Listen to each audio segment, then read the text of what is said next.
Welcome to Gazal civil service academy. দেখো, এই ভিডিওর মাধ্যমে আমি তোমাদের এসএলএসটি জিওগ্রাফির যে প্রথম যে চ্যাপ্টারটা আছে জিওটেকটনিক, সেখান থেকে যে প্রথম ইউনিটটা আছে আর্থ ক্রাস্ট, সেখান থেকে বেছে বেছে 50টি গুরুত্বপূর্ণ এমসিকিউ প্রশ্ন ডিটেলসে অ্যানালাইসিস করে দিচ্ছি। তোমরা যারা এসএলএসটি জিওগ্রাফির জন্য প্রিপারেশন নিচ্ছ, এই ভিডিওটি কিন্তু অবশ্যই তাদের জন্য। তোমাদেরকে বলো, প্রথম থেকে শেষ পর্যন্ত অবশ্যই ভিডিওটিকে মন দিয়ে দেখবে, ঠিক আছে? তাহলে এটা আমাদের এসএলএসটি জিওগ্রাফির প্রথম চ্যাপ্টার, যেটা যে জিওটেকটনিক, তার মধ্যে আর্থ ক্রাস্ট, সেখান থেকে কিন্তু আমি বেছে বেছে 50টা প্রশ্ন আলোচনা করছি। আর একটা কথা তোমাদেরকে বলে দিচ্ছি, আমাদের গাজল সিভিল সার্ভিস একাডেমি যে অ্যাপটা আছে, সেই অ্যাপটার মধ্যে একটা তোমার হচ্ছে রেকর্ডেড ক্লাসে কিন্তু একটা ব্যাচ লঞ্চ হচ্ছে। সেই ব্যাচটার নাম হচ্ছে এসএলএসটি জিওগ্রাফি থ্রু এমসিকিউ, ঠিক আছে? অর্থাৎ এসএলএসটি জিওগ্রাফির ক্ষেত্রে নবম দশমের যে সিলেবাসটা আছে, সেই সিলেবাসটাকে মেনলি এমসিকিউর মাধ্যমে টোটালটাকেই ডিসকাস করা হবে এই রেকর্ডেড ক্লাস দিয়ে, ঠিক আছে? যেমন আজকে তোমাদের আর্থ ক্লাসের উপরে ভিডিও দিচ্ছি, এমসিকিউ প্রশ্ন অ্যানালাইসিস করছি, এরকম প্রত্যেকটা ইউনিট ধরে ধরে, প্রত্যেকটা চ্যাপ্টারের ইউনিট ধরে ধরে ক্লাসগুলোকে রেকর্ড করে অ্যাপের মধ্যে দেওয়া হবে। অর্থাৎ টোটাল সিলেবাসটাকে ডিসকাস করা হবে থ্রু এমসিকিউ, অর্থাৎ এমসিকিউ এর মাধ্যমে। ওকে, এটা হচ্ছে আমাদের 2 নম্বর ব্যাচ। তোমরা যদি কেউ চাও সেই ব্যাচটাকে বাই করতে পারো। তোমরা কি কি পাবে আমাদের এই অ্যাপটার মধ্যে সেটা আমি বলে দিচ্ছি। প্রথমত দেখো, রেকর্ডেড ক্লাস পাবে, টোটাল এমসিকিউ, ঠিক আছে? এমসিকিউ ধরে ধরে, অর্থাৎ প্রত্যেকটা ইউনিটের ইম্পর্টেন্ট এমসিকিউ গুলো কিন্তু আমি এখানে ডিসকাস করব এবং সেগুলোকে রেকর্ড করে করে অ্যাপের মধ্যে দিব। এটা কিন্তু লাইভ সেশন না, লাইভ ক্লাস হবে না, সেটা কিন্তু রেকর্ডেড আকারেই তোমরা পাবে। আর কি পাবে দেখো, মক টেস্ট পাবে। অ্যাপের মধ্যেই তোমরা মক টেস্ট দিতে পারবে, যত খুশি তোমরা মক টেস্টগুলোকে অ্যাটেম্প করতে পারবে অ্যাপের মধ্যে, এবং সেগুলো ছোট ছোট ইউনিট ধরে ধরে কিন্তু মক টেস্টগুলো তোমরা দিতে পারবে। যেমন আর্থ ক্রাস্ট, আমি এখানে প্রশ্ন আলোচনা করছি 50টা, এই প্রশ্নগুলো হবে এবং তার সাথে সাথে আরও কিছু প্রশ্ন অ্যাড করে অ্যাপের মধ্যে তোমরা সেইগুলোকে মক টেস্ট আকারে দিতে পারবে, সেটা পাচ্ছ। এবং তার সাথে সাথে চ্যাপ্টার ওয়াইজ শর্টস নোটস, প্রত্যেকটা চ্যাপ্টারের শর্টস নোটস আমার রেডি আছে, সেই নোটসগুলোকে আমি অ্যাপের মধ্যে দিব, তোমরা সেখান থেকে ডাউনলোড করে প্রিন্টও করতে পারবে। আর কি পারবে, ইম্পর্টেন্ট কিছু কিছু শর্টস ভিডিও, সেইগুলোকেও কিন্তু অ্যাপের মধ্যে দেওয়া হবে। তো এইগুলো কিন্তু ইম্পর্টেন্ট ভিডিও, যেগুলো আমি ইউটিউবে আপলোড করতাম, সেই জিনিসগুলো কিন্তু এখন অ্যাপের মধ্যে আপলোড করব, ঠিক আছে? এই কোর্সটার ফি কিন্তু ন্যূনতম রাখা হয়েছে। তোমরা যদি কেউ চাও একবার অ্যাপটাকে ডাউনলোড করতে পারো। আমাদের অ্যাপের নাম কি আছে, প্লে স্টোরে গিয়ে সার্চ করবে Gazal civil service academy, Gazal civil service academy. এই অ্যাপটাকে ডাউনলোড করে নেবে, সেখানে কিন্তু তুমি দুটো কোর্স দেখতে পাবে, ঠিক আছে? এই যে ব্যাচটা, সেটা হচ্ছে ব্যাচ 2। এইখানেই তুমি কিন্তু এই এমসিকিউগুলো পেয়ে যাবে, বা এমসিকিউর মাধ্যমে টোটাল সিলেবাসের কভারেজটা এখানে থাকবে, ঠিক আছে? এবং আর একটা জিনিস, এই কোর্সটার টোটাল যে ভ্যালিডিটি, সেটা কিন্তু রাখা হচ্ছে 20 মাস। অর্থাৎ 27 সালে তুমি ডিসেম্বর পর্যন্ত বা তারপরেও 1-2 মাস কিন্তু পেয়ে যাবে এই টোটাল কোর্সটার হচ্ছে ভ্যালিডিটি, ঠিক আছে? অর্থাৎ 27 সালের ডিসেম্বর পর্যন্ত এই কোর্সটাকে তুমি অ্যাভেল করতে পারবে। ভিডিও, রেকর্ডেড ভিডিওগুলো দেখতে পারবে, পিডিএফ নোটস ডাউনলোড করতে পারবে, মক টেস্ট দিতে পারবে। এই কোর্সটা বিশেষ করে তাদের জন্য যারা লাইভ ক্লাস করতে পারো না, যাদের লাইভ ক্লাস করতে সময়ের অভাব, বিভিন্ন কাজকর্মের মধ্যে যুক্ত থাকো, তাদেরকে বলবো এই কোর্সটা তোমরা অ্যাপ থেকে বাই করে নাও, এবং ধাপে ধাপে আমি সমস্ত ভিডিওগুলো, সমস্ত নোটসগুলো সেখানে দিয়ে দিব। তবে একটা কথা মনে রাখবে, 31 ডিসেম্বর 2026, ঠিক আছে?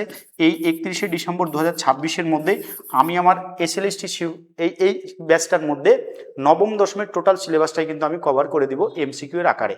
ওকে, দেখো, প্রথম যে প্রশ্নটা দেওয়া আছে সেটা হলো, নিচের দেওয়া বিবৃতিগুলির মধ্যে কোন বিবৃতিটি সত্য, কোন বিবৃতি বা কোন বিবৃতিগুলি সত্য হবে সেটাকে পড়তে হবে বা ঠিক করতে হবে।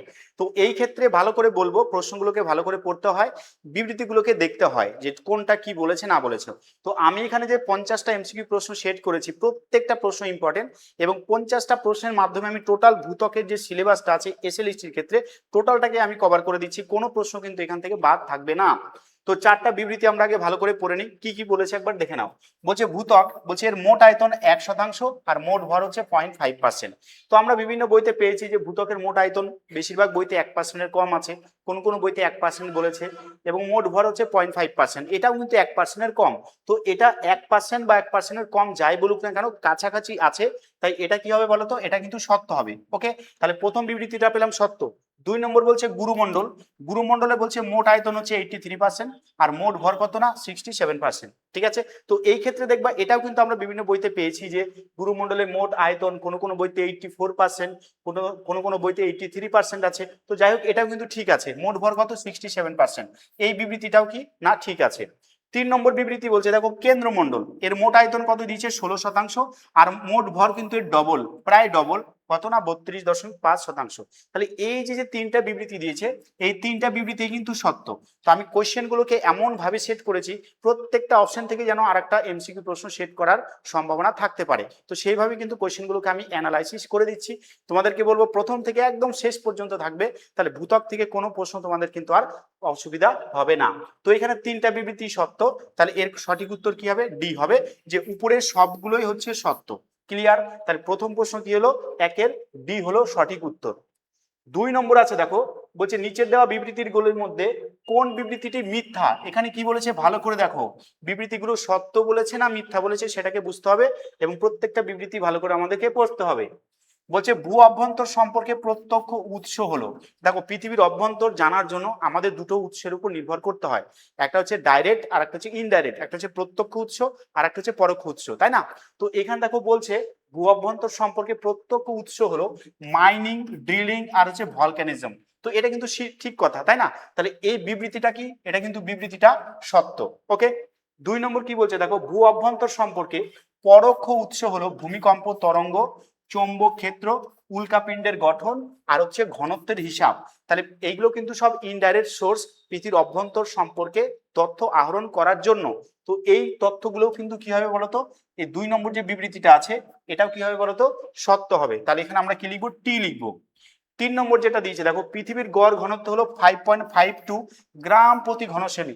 এটাও কিন্তু ঠিক, এটাও কিন্তু একটা এমসিকিউ প্রশ্ন তোমাদের আসতে পারে, যে পৃথিবীর গড় ঘনত্ব কত? 5.5ও আছে কোনো কোনো বইতে, আর কোনো কোনো বইতে 5.52 গ্রাম প্রতি ঘন সেন্টিমিটার এইভাবে কিন্তু আছে। তো এই যে এই গোটা পৃথিবীর গড় ঘনত্ব বের করেছে, এটা কিসের ভিত্তিতে বের করেছে, মানে কিভাবে বের করলো? এটা কিন্তু স্যাটেলাইট ইমেজের সাহায্যে কিন্তু এই মানটাকে বর্তমান সময় বের করেছে। ওকে, তাহলে এটাও কিভাবে বলতো, বিবৃতি সত্য। আচ্ছা, ডি নম্বর কি বলছে দেখো, পৃথিবীতে সবচেয়ে বেশি পরিমাণে আছে অক্সিজেন। তো এই বিবৃতিটা কি সত্য না মিথ্যা? অনেকে আবার ভাবতে পারে আরে এটাও তো সত্যি কথা, এটাও তো সত্য, কিন্তু এটা না। এটা বলছে পৃথিবীতে সবচেয়ে বেশি পরিমাণ আছে, মনে রাখবে পৃথিবীতে সবচেয়ে বেশি পরিমাণ আছে হচ্ছে লোহা, তারপরে দ্বিতীয়তে আছে অক্সিজেন। কিন্তু যদি ভূত্বকের কথা বলতো, যে ভূত্বকে কোন উপাদানের পরিমাণ সবচেয়ে বেশি, তাহলে কিন্তু হতো অক্সিজেন। বাট এখানে ভূত্বক বলেনি, এখানে কি বলছে? হোল পৃথিবী। পৃথিবী মানে হচ্ছে এখানে আর্থের কথা বলেছে, আর্থের কথা বলেছে। তাহলে হোল আর্থের সবচেয়ে বেশি পরিমাণে কি আছে? অক্সিজেন। বাট ভূত্বকে আছে সবচেয়ে বেশি পরিমাণে কি? হোল আর্থে আছে সবচেয়ে বেশি পরিমাণ হচ্ছে লোহা। বাট ভূত্বকে আছে কি? ভূত্বকে কিন্তু আছে অক্সিজেন। বাট এখানে যেটা অপশন দিয়েছে পৃথিবীতে সবচেয়ে বেশি পরিমাণ আছে অক্সিজেন, তাহলে এই অপশনটা কি হয়ে গেল? ফলস হয়ে গেল। তো আমাদের কি চেয়েছে? চেয়েছে নিচের কোন বিবৃতিটি মিথ্যা। তাহলে আমাদের উত্তর কি হবে বলতো? ডি হবে সঠিক উত্তর। ওকে, তো এইভাবেই কিন্তু আমি টোটাল এই ভূত্বকটা আজকে আলোচনা করে দিচ্ছি, আর্থ ক্রাস্টটা 50টা এমসিকিউর মাধ্যমে। আর তোমাদের একটু আগে তো বললাম, যারা টোটাল সিলেবাসটার উপরে এরকম এমসিকিউ নিতে চাও, আমার ছোট্ট একটা কোর্স ক্রিয়েট করেছি, একটু আগেই বললাম, সেই কোর্সটা তোমরা বাই করে নিতে পারো। গুগল প্লে স্টোর থেকে তোমরা গাজল সিভিল সার্ভিস যে একাডেমি আছে সে অ্যাপটা ডাউনলোড করবে, সেখানে দেখবে যে SLST geography through MCQ batch 2, ওই ব্যাচটাকে তোমরা যদি বাই করতে চাও বাই করতে পারো। তাহলে তোমরা কিন্তু এরকম ভিডিও সব কিন্তু পেয়ে যাবে, plus PDF notes, mock test, একটু আগে যা যা বললাম সবকিছু কিন্তু তোমরা সেখানে পাবে। ওকে, আচ্ছা এরপর আসছে দেখো 3 নম্বরের প্রশ্ন। 3 নম্বরের প্রশ্ন কি বলেছে দেখো, বলছে ভূত্বকের উপাদানগুলিকে ক্রমানুসারে সাজাও। ভীষণ ইম্পর্টেন্ট। এই বছর এসএলএসটি যখনই হবে, মানে 26 সালে হোক বা 27 সালে প্রথম দিকে হোক, এসএলএসটি পরীক্ষাতে কিন্তু প্রশ্ন ইজি আসবে না, প্রশ্ন কিন্তু মডারেট থেকে টাফ হবে। ঠিক আছে, তো তোমাদের প্রিপারেশনটা সেইভাবেই করতে হবে যেন একদম টোটাল কনসেপ্ট থাকে।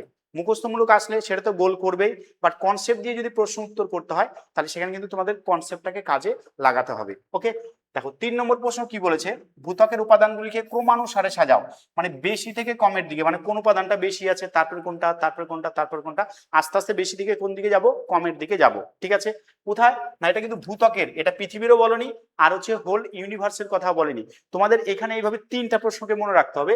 একটা হচ্ছে আর্থ ক্রাস্ট, মানে ক্রাস্ট মানে হচ্ছে ক্রাস্টের সবচেয়ে বেশি উপাদান কোনটা আছে সেটা।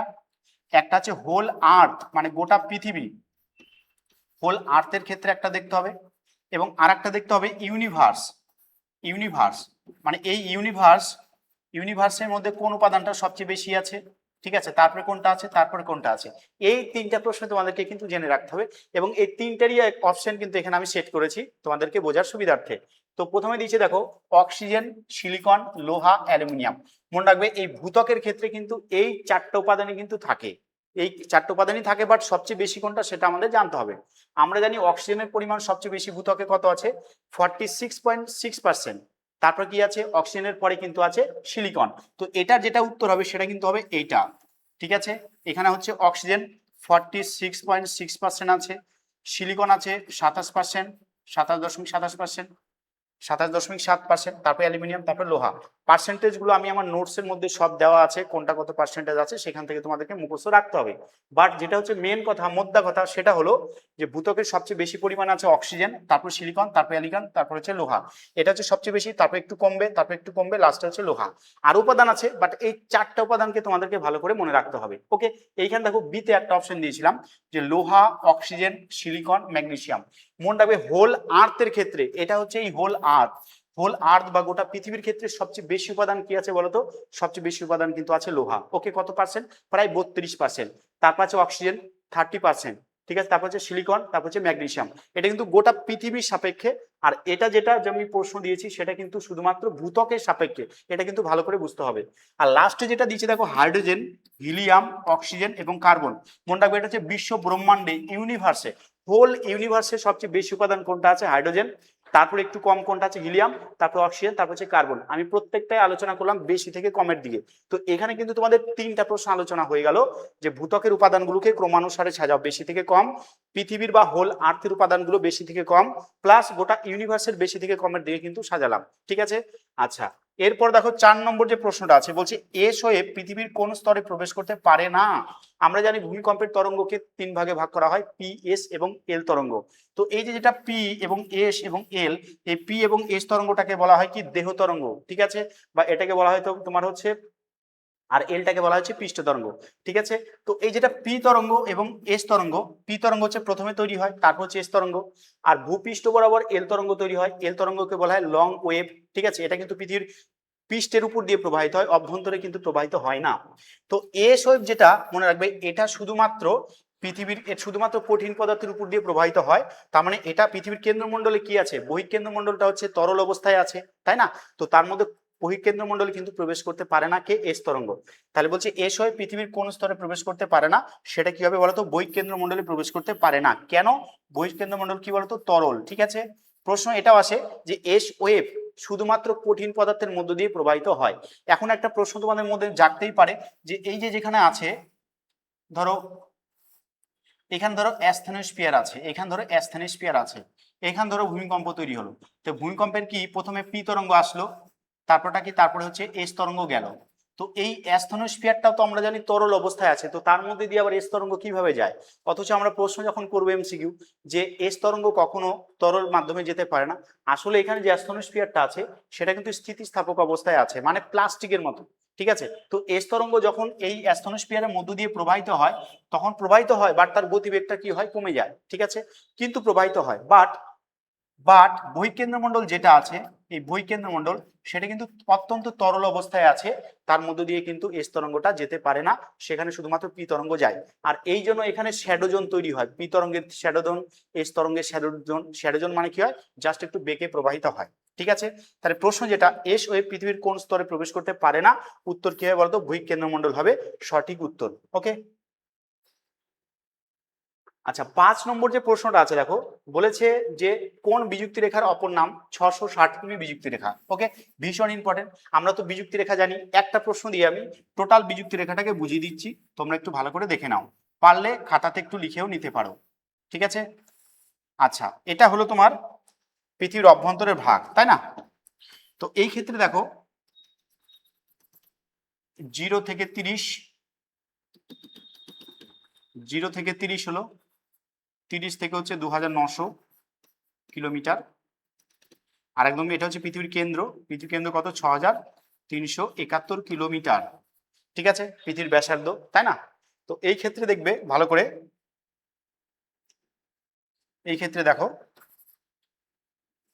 এই উপরে যেটা আছে শিয়াল, মানে এটা গোটাটাকে বলবো আমরা ভূত্বক। এটা হচ্ছে গুরুমণ্ডল, এটা হচ্ছে কেন্দ্রমণ্ডল, তাই না? তো আমরা জানি এই ক্ষেত্রে শিয়াল, এটা হচ্ছে সীমা, এটা হচ্ছে প্রোফেজ সীমা, মানে হচ্ছে ঊর্ধ্বগুরুমণ্ডল। এটা হচ্ছে নিফেসিমা, মানে হচ্ছে নিম্ন গুরুমণ্ডল। এটা হচ্ছে আউটার কোর, আউটার কোর, আর এটা হচ্ছে ইনার কোর, তাই তো। তো এই ক্ষেত্রে প্রত্যেকটা স্তরের সাথে আরেকটা স্তরে কি বিযুক্তি রেখা আছে। প্রথমে এইটা একটা বিযুক্তি রেখা, তার নাম হচ্ছে কনরাড বিযুক্তি রেখা, ঠিক আছে।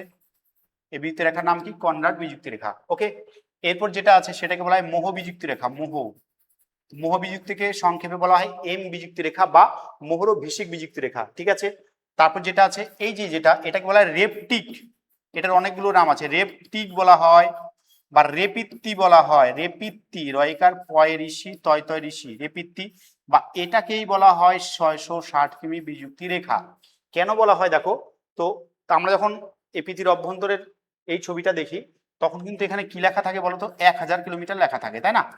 তো 1000 কিলোমিটার, কোন কোন বইতে আবার এটাকে 660 কিলোমিটার ধরা হয়, ঠিক আছে। ঠিক আছে, আবার কোন কোন বইতে 700 কিলোমিটারও ধরা হয়। বাট এই যে এভারেজ যে মানটা 606 কিলোমিটার বা 660 কিলোমিটার বা 700 কিলোমিটার বা 1000 কিলোমিটার, যেহেতু কোনো কোনো জায়গাতে এটাকে 660 কিলোমিটার ধরা হয়েছে এভারেজের দূরত্বটা, তাই এই বিযুক্তি রেখাটাকে কি বলা হয় বলতো? এই 660 কিমি বিযুক্তি রেখা বলা হয়। এবং তার অপর নাম কি? রেপটিক বিযুক্তি রেখা বা রেপিত্তি বিযুক্তি রেখা।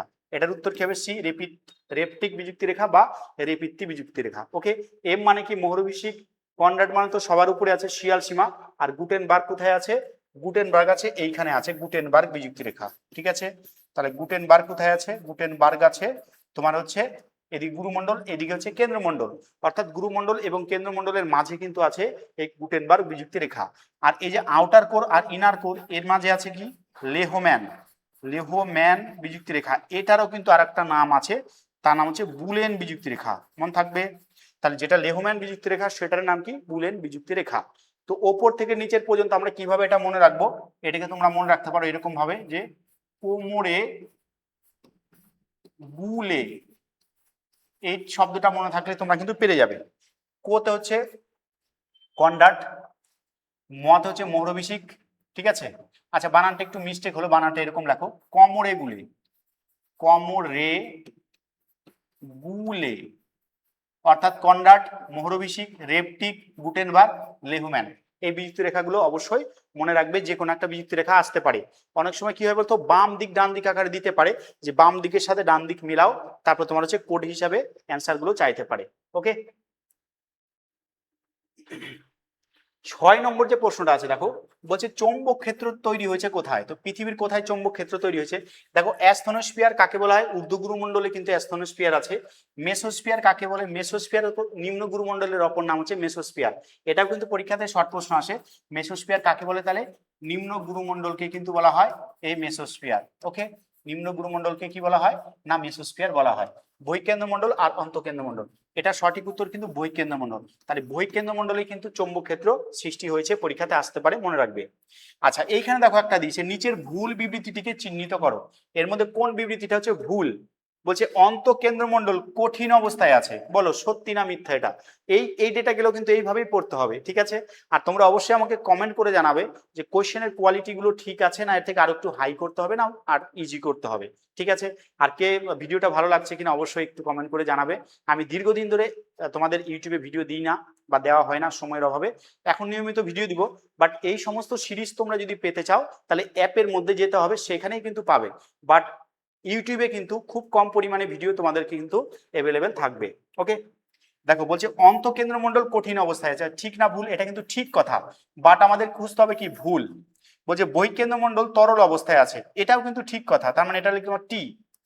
লেহম্যান বিযুক্তি রেখার অপর নাম বুলেন বিযুক্তি রেখা, ঠিক আছে। একটু আগে বললাম লেহম্যান বিযুক্তি রেখা যেটা আউটার কোর আর ইনার কোরের মধ্যে আছে সেটাকে বলা হয় বুলেন বিযুক্তি রেখা, তার মানে কি এই কথাটাও সত্যি।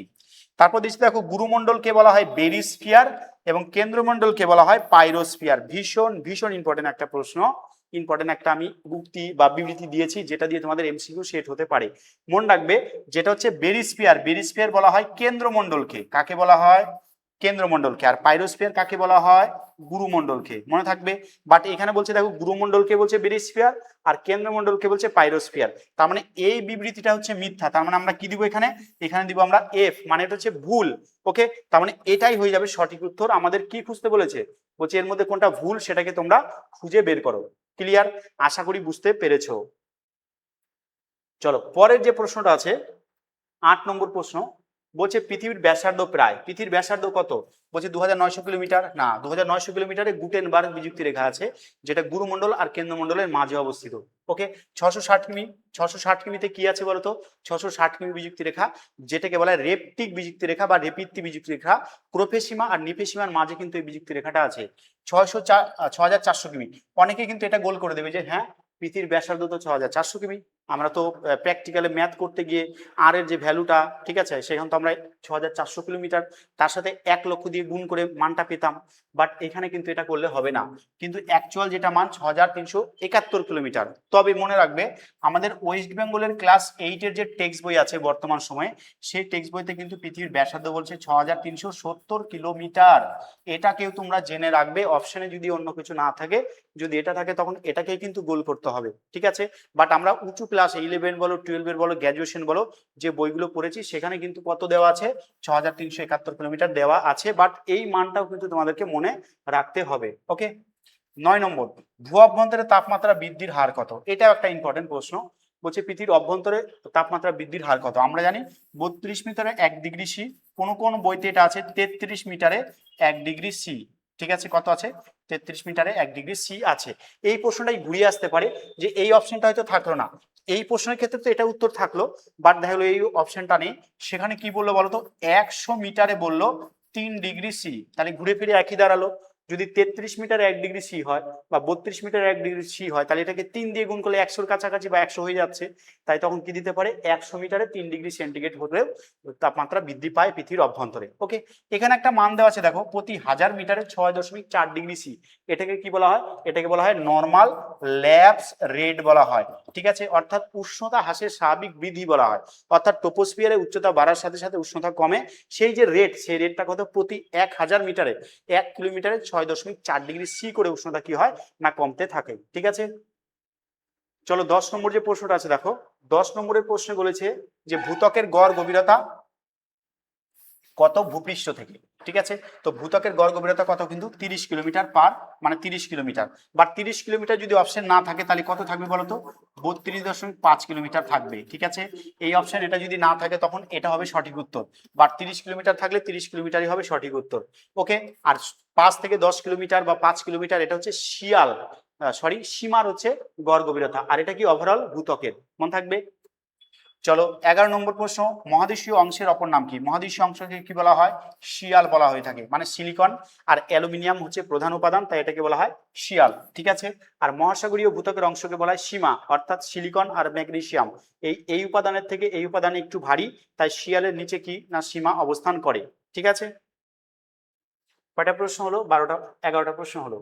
আমার এমসিকিউ ভিডিওগুলো একটু লেন্দি হয়, যেহেতু ডিসকাস করতে হয়, অনেক রিলেটেড কোশ্চেন আসে, তাই একটু বড় হয়। তো তোমাদেরকে বলবো ধৈর্য সহকারে প্রথম থেকে শেষ পর্যন্ত অবশ্যই ভিডিওগুলোকে দেখবে। চলো 12 নম্বর আছে দেখো, 12 নম্বরে যেটা বলেছে যে ভূত্বকের শিয়াল আর সীমা স্তরের মধ্যে যে বিযুক্তি তল আছে, শিয়াল সীমার মধ্যে একদম সোজা প্রশ্ন, কনরাড বিযুক্তি রেখা কে আবিষ্কার করেন? কনরাড কত সালে? 1925 সালে হচ্ছে কনরাড বিযুক্তি রেখা কিন্তু আবিষ্কার করেছিলেন কনরাড, শিয়াল আর সীমা স্তরের মাঝে, ঠিক আছে। এই প্রত্যেকটা কিন্তু অলরেডি আমি আলোচনা করে দিয়েছি, আমি আর ডিসকাস করছি না। 13 নম্বর প্রশ্ন, মহাদেশীয় ভূত্বক কোন শিলা দ্বারা তৈরি? মহাদেশীয় ভূত্বক আর মহাসাগরীয় ভূত্বক কোন শিলা দিয়ে তৈরি? ভীষণ ইম্পর্টেন্ট। মহাদেশীয় ভূত্বক কিন্তু গ্রানাইট শিলা দিয়ে তৈরি, ঠিক আছে। আর মহাসাগরীয় ভূত্বক সেটাকে বলা হয় সীমা। সীমাকে কি দিয়ে তৈরি? সেটা কিন্তু ব্যাসল্ট শিলা দিয়ে তৈরি, ঠিক আছে। 14 নম্বর যে প্রশ্নটা আছে দেখো, বলছে অ্যাস্থনোস্ফিয়ার স্তরটি কত কিমি গভীরতা পর্যন্ত বিস্তৃত, ঠিক আছে। অ্যাস্থনোস্ফিয়ার কত কিলোমিটার গভীরতা পর্যন্ত বিস্তৃত? এটা কিন্তু 100 থেকে 350 কিলোমিটার পর্যন্ত কিন্তু অ্যাস্থনোস্ফিয়ার, ঠিক আছে। 0 থেকে 30 কিলোমিটার কি? এটা যে ভূত্বকের গড় গভীরতা। এই দেখো 70 থেকে 410 কিলোমিটার, এটাও কিন্তু একটা ইম্পর্টেন্ট। আর এই যে 410 থেকে 70 কিলোমিটার, এইগুলোও কিন্তু প্রশ্ন পরীক্ষাতে ঘুরিয়ে ফিরিয়ে আসতে পারে। মনে রাখবে যেটা হচ্ছে গুরুমণ্ডল, গুরুমণ্ডল হচ্ছে দুটো ভাগ, একটা ঊর্ধ্ব গুরুমণ্ডল আর একটা নিম্ন গুরুমণ্ডল। ম্যাপের মধ্যে দেখো তাহলে বুঝতে পারবে। তাহলে এটা ধরো, এটা হচ্ছে ভূত্বক, এটা হচ্ছে গুরুমণ্ডল। তো গুরুমণ্ডলকে দুটো ভাগে ভাগ করা হয়েছে, এটা হচ্ছে ঊর্ধ্ব গুরুমণ্ডল, এটা হচ্ছে নিম্ন গুরুমণ্ডল, ঠিক আছে। তো এই যে যেটা ঊর্ধ্ব গুরুমণ্ডল, এই ঊর্ধ্ব গুরুমণ্ডলের বিস্তার কত? এটা যদি 0 হয় এটা হচ্ছে 30, 30 থেকে হচ্ছে এটা 2900, তাই না। তো এই মাঝখানটাতে কত ধরা হয়? 700 ধরা হয়। বা 660 কিমি ধরা হয়, কোনো কোনো বইতে 1000ও ধরা হয়ে থাকে, তাই না? বিভিন্ন বইতে বিভিন্ন মান আছে। তো এই ক্ষেত্রে মনে রাখবে এটা তার মানে কি ঊর্ধ্ব গুরুমণ্ডল। এই ঊর্ধ্ব গুরুমণ্ডলের আবার দুটো ভাগ আছে, ঊর্ধ্ব গুরুমণ্ডলের দুটো ভাগ আছে। একটা ভাগ আমি যদি 70 কিলোমিটার থেকে ধরি 410 কিলোমিটার পর্যন্ত, আর একটা এই 410 থেকে একদম 700 কিলোমিটার পর্যন্ত। তাহলে এই একটা অংশ পাবো আমরা, আর উপর দিকে মোটামুটি এই একটা অংশ পাবো।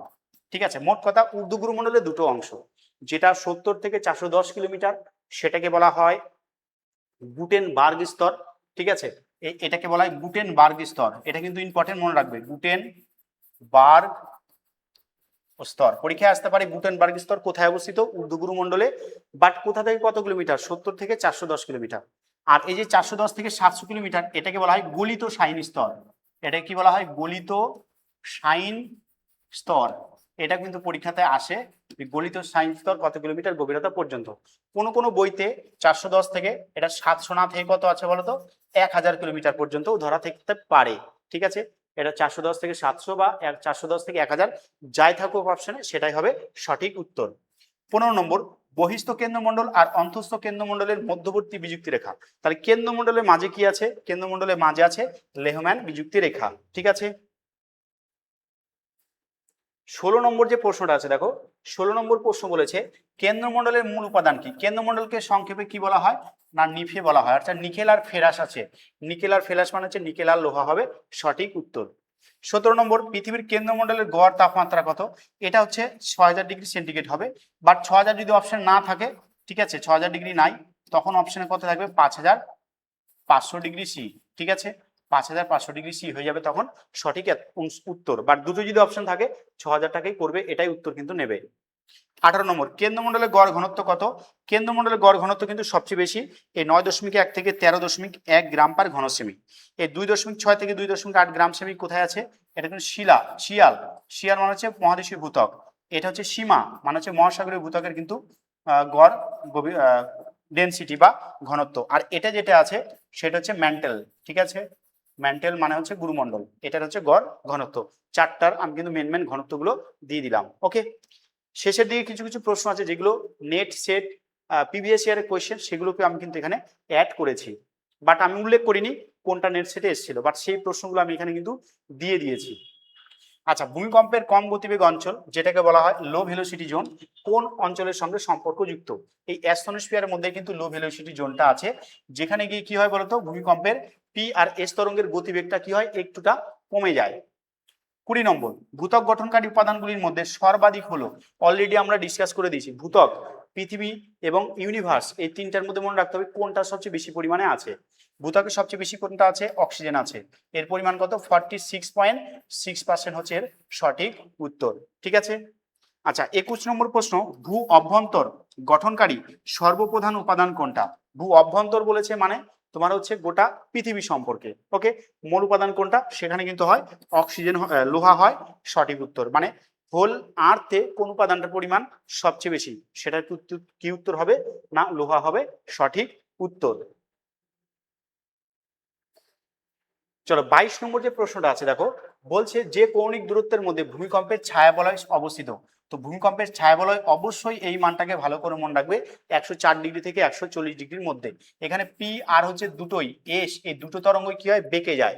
তো এই ছায়াবলয় কেন তৈরি হয়, কিভাবে তৈরি হয়, এটার উপর আমি ছোট্ট একটা ভিডিও নিয়ে আসবো, তোমরা তখন সেটা দেখে নেবে।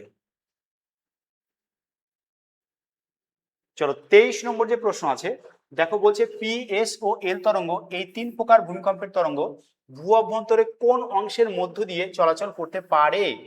তিনটেই কিন্তু চলাচল করতে পারে, শুধুমাত্র মনে রাখবে এই ভূত্বকের মধ্য দিয়ে, ভূত্বকের উপর দিয়ে কিন্তু পি এবং এস এল তিনটা তরঙ্গই কিন্তু প্রবাহিত হতে পারে। ঠিক আছে, 24 নম্বর, অ্যাস্থনোস্ফিয়ারের মধ্য দিয়ে কোন ভূকম্পী তরঙ্গ চলাচল করতে পারে। অ্যাস্থনোস্ফিয়ারের মধ্য দিয়ে, তাহলে কি হবে বলতো, পি তরঙ্গ, এল তরঙ্গ। এল তরঙ্গ কিন্তু নিচে যায় না, এল তরঙ্গ হচ্ছে শুধুমাত্র ভূপৃষ্ঠের উপর দিয়ে কিন্তু প্রবাহিত হয়। ঠিক আছে, তো এল তরঙ্গ সঠিক উত্তর হবে না। পি তরঙ্গ তো অ্যাস্থনোস্ফিয়ারের মধ্যে দিয়ে যায়। ঠিক আছে, পি আর সে এল আছে, তার মানে এটাও সঠিক উত্তর হবে না।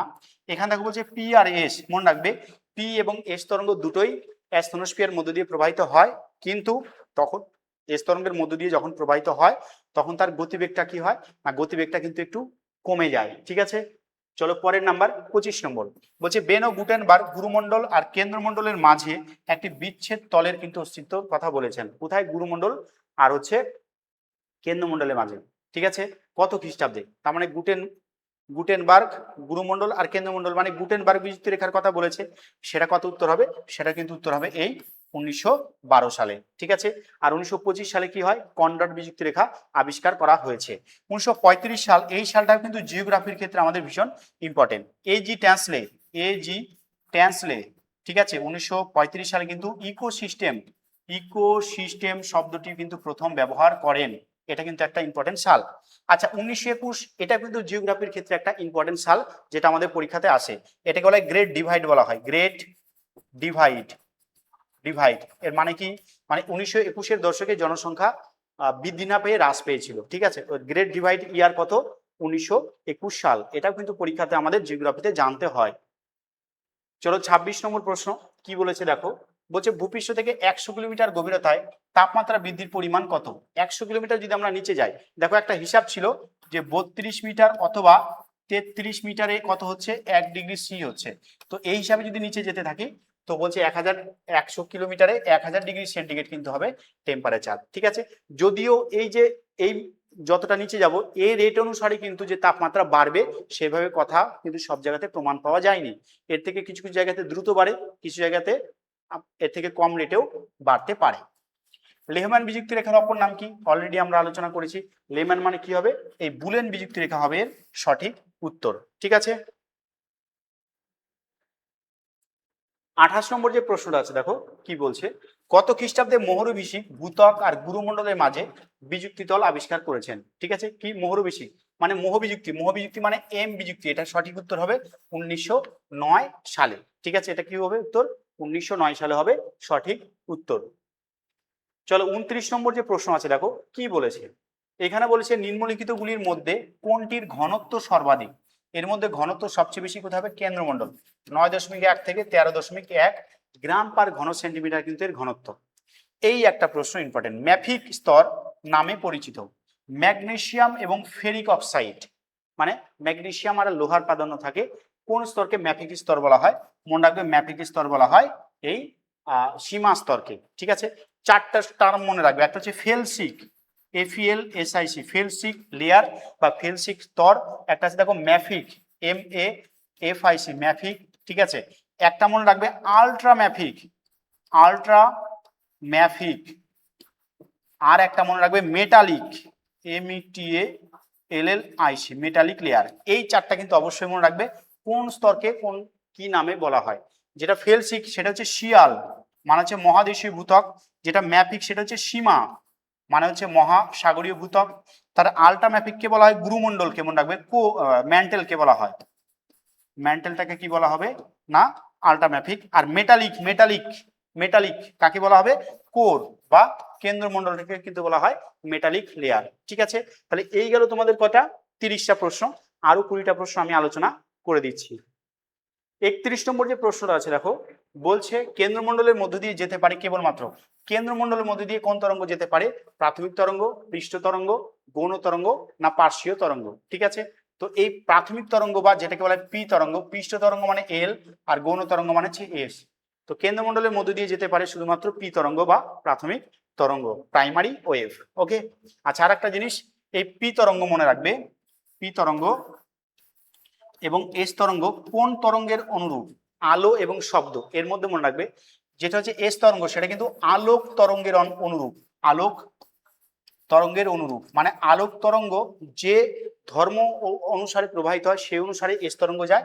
আর পিতে কি বলতো? শব্দ তরঙ্গের অনুরূপ প্রবাহিত হয়। ঠিক আছে, এই দুটো কিন্তু পরীক্ষাতে প্রশ্ন আসে। আমি এখানে MCQ সেট করিনি, বাট তোমাদেরকে আমি কিন্তু ডিসকাস করে দিলাম। চলো 32 নম্বর যে প্রশ্নটা আছে দেখো বলছে যে গুরুমণ্ডলের মধ্য দিয়ে যেতে পারে, তো গুরুমণ্ডলের মধ্যে দিয়ে কোন তরঙ্গ যেতে পারে? পি এবং এস দুটোই যেতে পারে, তাই এ হবে সঠিক উত্তর। 33 নম্বর আছে দেখো অন্তঃকেন্দ্রমণ্ডল কঠিন অবস্থায় আছে, এই কথা প্রথম কে বলেন? অন্তঃকেন্দ্রমণ্ডল কঠিন আর বহিঃকেন্দ্রমণ্ডল কি আছে না তরল অবস্থায় আছে, এই কথাটা প্রথম কে বলেন? এই কথাটা প্রথম বলেছেন ইঙ্গে লেহম্যান, এটাই হবে সঠিক উত্তর। 34 নম্বর একটু আগে দেখো আলোচনা করলাম, যেটা বলেছে দেখো যে মেটালিক স্তর বলা হয় কোন স্তরকে বলা হয় মেটালিক স্তর। ঠিক আছে, একটু আগে বললাম কেন্দ্রমণ্ডলকে বলা হয় মেটালিক স্তর। ফেলসিক স্তর এটাও আলোচনা করলাম, ফেলসিক মানে হচ্ছে ফেলসপার আর হচ্ছে সিলিকা, ফেলসপার আর সিলিকা থাকে। ফেলসিক হচ্ছে মহাদেশীয় ভূত্বককে বলা হয় ফেলসিক লেয়ার। ওকে, চলো এরপরে 36 নম্বর যে প্রশ্নটা আছে বলছে অ্যাস্থনোস্ফিয়ারের বেদ কত, ভালো করে দেখো বেদ। ঠিক আছে, আমরা অ্যাস্থনোস্ফিয়ার কত জানি যে 100 থেকে 350 কিলোমিটার পর্যন্ত অ্যাস্থনোস্ফিয়ারের বেদ, তাই না? বাট এটা কতটা গভীর, বেদটা কত হলো, তাহলে দুটো বিয়োগ করলে 250 কিলোমিটার হলো। ঠিক আছে, তাহলে এটা যেটা চেয়েছে দেখো বলছে অ্যাস্থনোস্ফিয়ারের বেদ কত, মানে কতটা চওড়া জায়গা জুড়ে অ্যাস্থনোস্ফিয়ার আছে। তো এটা সঠিক উত্তর কত হবে না 250 কিলোমিটার। কোথায় আছে, ডিতে আছে কিন্তু 250 কিলোমিটার। কেউ 350 করো তাহলে কিন্তু উত্তর ভুল হয়ে যাবে। চলো 37 নম্বর, ভূত্বকীয় পাতগুলি ভাসমান অবস্থায় রয়েছে কোন স্তরে, এটা সোজা প্রশ্ন দিয়েছি অ্যাস্থনোস্ফিয়ারে। সবগুলো যে কঠিন প্রশ্ন দিয়েছি এরকম না, খুবই ইজি প্রশ্ন আছে, মডারেটও আছে, কিছুটা টাফ প্রশ্ন কিন্তু এর মধ্যে আছে। ঠিক আছে, চলো 38 নম্বর, যেটা অলরেডি আমি বলেছিলাম যে আল্ট্রাম্যাফিক স্তর, আল্ট্রাম্যাফিক কাকে বলা হয়, গুরুমণ্ডলটাকে বলা হয় কিন্তু আল্ট্রাম্যাফিক স্তর। মনে থাকবে এখানে দেখো 4টা নাম দিয়েছি, ফেলসিক, মেটালিক, আল্ট্রাম্যাফিক আর মেটালিক। তোমরা যারা খাতা কলম নিয়ে আমার ভিডিওগুলোকে দেখো, যারা তোমরা নোট বানাও, অবশ্যই নোটের ক্ষেত্রে এই জিনিসগুলোকে পারলে লিখে রাখবে। চলো 39 নম্বর যে প্রশ্নটা আছে দেখো বলছে পৃথিবীর অভ্যন্তর সম্পর্কে তথ্য জানার প্রধান উৎস কোনটা। পৃথিবীর অভ্যন্তর সম্পর্কে আমরা তথ্য জানবো প্রধান কোন উৎসের সাহায্যে, আগ্নেয়গিরি, ভূমিকম্প, সমুদ্র স্রোত, বায়ু প্রবাহ। ভূমিকম্প তরঙ্গ যেটা পি, এস এবং এল, এটাই হচ্ছে সবচেয়ে বেশি নির্ভরযোগ্য এবং সায়েন্টিফিক সোর্স পৃথিবীর অভ্যন্তর জানার সম্পর্কে। 40 নম্বর প্রশ্ন আছে দেখো বলছে পৃথিবীর কেন্দ্রমণ্ডলের প্রধান উপাদান কি। পৃথিবীর কেন্দ্রমণ্ডলকে কি বলা হয় না নিফে বলা হয়, তাই না? তো নিফে মানে কি, নিকেল আর হচ্ছে লোহা, ফেরাস। 41 শ্যাডোজন কোন তরঙ্গের সাথে সম্পর্কিত। শ্যাডোজন মনে রাখবে পি এবং এস, এই পি তরঙ্গ এবং এস তরঙ্গ উভয়, তাই উত্তর কি হবে, সি হবে সঠিক উত্তর, উভয়। ঠিক আছে, ভূমিকম্পের শ্যাডোজন নিয়ে আমি ছোট্ট একটা ভিডিও তোমাদেরকে ইউটিউবে আপলোড করে দিব, তোমরা তখন সেটা ভালো করে দেখে নেবে। চলো 42 নম্বর বলছে পৃথিবীর সবচেয়ে ঘন স্তর কোনটা, অবশ্যই হবে অন্তঃকেন্দ্রমণ্ডল হচ্ছে পৃথিবীর মধ্যে সবচেয়ে বেশি ঘন স্তর। 43 নম্বর নিচের কোনটি পৃথিবীর বহিঃকেন্দ্রকের বৈশিষ্ট্য নয়। ঠিক, বৈশিষ্ট্য মানে বহিঃকেন্দ্রমণ্ডলের কোন বৈশিষ্ট্যটা আছে, আউটার কোরের কোনটা প্রধান বৈশিষ্ট্য। বলছে কঠিন অবস্থা, নিশ্চয়ই আউটার কোর কঠিন অবস্থা না, গ্যাসীয় অবস্থা না, প্লাস্টিক অবস্থা না, উত্তর কি হবে, তরল অবস্থা হবে সঠিক উত্তর। 44 নম্বর নিচের কোন স্তরে তাপমাত্রা সর্বাধিক। এর মধ্যে কোথায় তাপমাত্রা বেশি, অবশ্যই অন্তঃকেন্দ্রমণ্ডল, প্রায় 6000 ডিগ্রি সি কিন্তু এর তাপমাত্রা আছে। ঠিক আছে, চলো এখানে একটা প্রশ্ন আছে দেখো 45 নম্বর, আমার এই 50টা প্রশ্নের মধ্যে প্লাস 8 ক্লাসের মধ্যে সবচেয়ে আমার যেটা মনে হচ্ছে সবচেয়ে ইম্পর্টেন্ট বা যদি টাফ একটা কোশ্চেন বলি, সেই কোশ্চেনটা হচ্ছে এটা। বলছে which of the following is not a mechanical layer of the earth. তোমরা অবশ্যই কমেন্ট করে জানাবে যে এটার উত্তর তোমরা আগে থেকে কে কে জানতে। ঠিক আছে, যে এটা যে বলছে which of the following is not a mechanical layer of the earth. ঠিক আছে, মানে আমাদের পৃথিবীর যে অভ্যন্তরের স্তরগুলো আছে তার মধ্যে মেকানিক্যাল লেয়ার কোনটা না, নট বলেছে, নট বলেছে। তোমরা অবশ্যই কমেন্ট করে জানাবে যে 45 নম্বর উত্তর তোমরা কি জানতে, আর আমি বলার পরে কি জানছো ঠিক আছে কিনা। ঠিক আছে, মোট কথা জানতে কিনা সেটা বলবে যে 45 নম্বর উত্তর হবে এটা। ঠিক আছে, ব্যাস। হচ্ছে লিথোস্ফিয়ার, অ্যাস্থনোস্ফিয়ার, মেসোস্ফিয়ার আর হচ্ছে ব্যারিস্ফিয়ার। ঠিক আছে, তো এই ক্ষেত্রে মনে রাখবে যেটা হচ্ছে ব্যারিস্ফিয়ার, ব্যারিস্ফিয়ারটা কিন্তু মেকানিক্যাল লেয়ারের মধ্যে না। ব্যারিস্ফিয়ার কাকে বলা হয়, কোরটাকে বলা হয়। ঠিক আছে, মেকানিক্যাল লেয়ার মানে কি মনে রাখবে, মেকানিক্যাল লেয়ার মানে হচ্ছে ভৌত অবস্থা অনুসারে পৃথিবীর অভ্যন্তর যে স্তরগুলো আছে সেটার যে ভাগটা সেটাকে বলে মেকানিক্যাল লেয়ার। আর যখন আমরা রাসায়নিক ধর্ম অনুসারে ভাগ করব সেটাকে বলবো আমরা নট মেকানিক্যাল, মানে হচ্ছে কম্পোজিশনাল। সেটা এইখানে তোমরা দেখে নাও, একটা মেকানিক্যাল লেয়ার আর একটা হচ্ছে কম্পোজিশনাল লেয়ার আছে। মেকানিক্যাল যে লেয়ারটা আছে ভালো করে দেখো, এটা কিন্তু lithosphere, asthenosphere, mesosphere, outer core এবং ইনার কোর। ঠিক আছে, তো এটা কিন্তু এই যে কয়টা আছে, 5টা, 1 2 3 4 5, এই 5টা স্তরকে কিন্তু কি অনুসারে ভাগ করেছে, ভৌত বৈশিষ্ট্য অনুসারে। ঠিক আছে, রাসায়নিক গঠন অনুসারে কিন্তু এই ভাগগুলো না। বাট কম্পোজিশনাল যে ভাগগুলো আছে দেখো রাসায়নিক গঠন অনুসারে, সেটা হচ্ছে একটা ক্রাস্ট, একটা হচ্ছে ম্যান্টেল, আর একটা হচ্ছে কোর। এই কোরটাকে অন্য কি নামে ডাকা হয় না ব্যারিস্ফিয়ার হিসেবে ডাকা হয়, তাই না? তো এটা কিন্তু হয়ে যাবে কি সঠিক উত্তর, যে মেকানিক্যাল লেয়ার 9 কোনটা ব্যারিস্ফিয়ার, মেকানিক্যাল লেয়ার 9 কোনটা ম্যান্টেল, মেকানিক্যাল লেয়ার 9 কোনটা সেটা হচ্ছে ক্রাস্ট। বাট এগুলো কি লেয়ার? এগুলো প্রত্যেকটা হচ্ছে কম্পোজিশনাল বা রাসায়নিক গঠন অনুসারে প্রত্যেকটা লেয়ার। ওকে, চলো এরপরে যেটা আছে দেখো, বলছে 46 নম্বর, অ্যাস্থনোস্ফিয়ার স্তরটির প্রধান বৈশিষ্ট্য কি?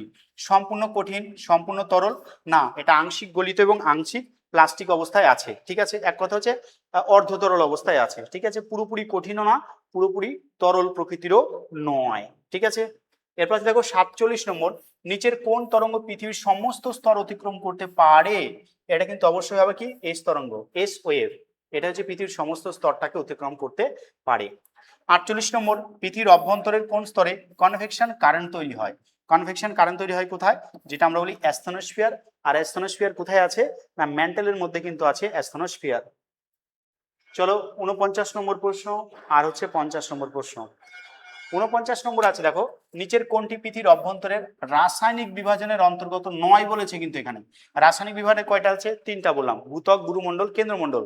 মানে আর্থ, ক্রাস্ট, ম্যান্টেল আর হচ্ছে কোর। কোরটাকে কি বলা হয়? বেরিস্ফিয়ার বলা হয়। কিন্তু রাসায়নিক বিভাজনের অন্তর্গত নয় মানে তাহলে কি মেকানিক্যাল ধরতে হবে? মেকানিক্যাল ডিভিশনের অন্তর্গত কোনটা হচ্ছে ক্রাস্ট, ম্যান্টেল, কোর? এটা তো হবে না, লিথোস্ফিয়ার। লিথোস্ফিয়ার কিন্তু মেকানিক্যালের অন্তর্গত। ঠিক আছে, আচ্ছা গুটেনবার্গ স্তর এর বিস্তার কত কিলোমিটার? প্রথম দিকে আমরা আলোচনা করেছিলাম গুটেনবার্গ স্তর বিস্তার 70 থেকে 410 কিলোমিটার। আর 410 থেকে 700 কিলোমিটার এটা কি বলেছিলাম? এটা বলেছিলাম গলিত শাইন স্তর, গলিত শাইন স্তর। ঠিক আছে, 100 থেকে 250 এটা অ্যাকচুয়ালি 350 হবে। এটা কি বলতো? অ্যাস্থনোস্ফিয়ার আছে। আর 5100 থেকে 6371 কিলোমিটার এটা কি হবে বলতো? এটা হবে তোমার হচ্ছে ইনার কোর হবে, ইনার কোর মানে অন্তঃকেন্দ্রমণ্ডল। ঠিক আছে, তাহলে এই গেল তোমাদের আর্থ ক্রাস্ট থেকে বেছে বেছে 50টা টপ মোস্ট কোয়েশ্চেন অ্যানালাইসিস। ঠিক আছে, এবং তার সাথে সাথে এখানে আরো কিছু প্রশ্ন তো শেষ নাই, আরো প্রশ্ন রেডি করা যায়। বাট বাদ বাকি তোমাদের প্রশ্নের যে অ্যানালাইসিস গুলো বলো বা ছোট ছোট সংক্ষেপের নোট বলো, সেগুলো তোমরা অ্যাপের মধ্যে পেয়ে যাবে। তোমাদেরকে আবার বলছি, তোমরা এই কোর্সটা যারা বাই করতে চাইছো, সম্পূর্ণ এসএলএসটি সিলেবাসটাকে এইভাবে এমসিকিউ এর মাধ্যমে আমি ব্যাখ্যা করব। ঠিক আছে, এবং সেটাকে রেকর্ড করে তোমাকে অ্যাপে দেওয়া হবে, রেকর্ডেড ক্লাস পাবে। যাদের সময়ের অভাব, ঠিক আছে, লাইভ ক্লাস করতে পারো না, এই কোর্সটি কিন্তু অবশ্যই তাদের জন্য। তার সাথে সাথে পিডিএফ নোটস, মক টেস্ট, এই সমস্ত কিছু পেয়ে যাবে। এবং এর ভ্যালিডিটি থাকছে কতদিন না 22 মাস পর্যন্ত কিন্তু এর ভ্যালিডিটি থাকছে। অর্থাৎ একবার যদি কোর্সটাকে বাই করতে পারো, অ্যাপের মধ্যে তুমি 22 মাস পর্যন্ত সমস্ত ভিডিও, পিডিএফ নোটস, এই জিনিসগুলো অ্যাক্সেস করতে পারবে। ঠিক আছে, অবশ্যই কমেন্ট করে জানাবে ভিডিওটি কেমন লাগলো। আর বন্ধুদের মধ্যে অবশ্যই পারলে একটু ভিডিওটাকে শেয়ার করবে। ঠিক আছে, ধন্যবাদ সবাইকে।